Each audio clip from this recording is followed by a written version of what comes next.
అసలు నాయకుడే సరైనడు కాదు కానప్పుడు ఇంకా ఆటోమేటిక్గా ఇలాంటి దుర్మార్గాలు చాలా ఉంటాయి.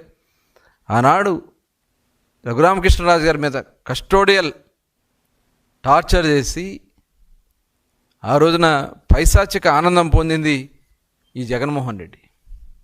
ఇవాళ వీళ్ళందరూ కలిసి మరి ఈరోజు మాట్లాడుతూ ఉన్నారు. ఇవాళ నేను అడుగుతా ఉన్నా,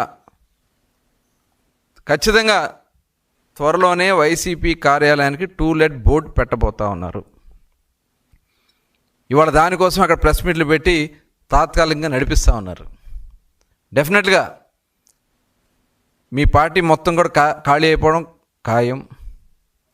ఫ్రస్ట్రేషన్లో రోజుకో మాట మాట్లాడుతూ ఉన్నారు. ఏం మాట్లాడుతున్నారు ఫ్రస్ట్రేషన్లో? రప్ప రప్ప అంటే సినిమాలో డైలాగులు చెప్తే తప్పేంటి, సినిమాలో ఉన్నప్పుడు బయట మాట్లాడుతూ అంటే కత్తులు పట్టుకుని రోడ్ల మీద చిందులేస్తూ ఊరుకుంటారా ప్రజాస్వామ్యంలో?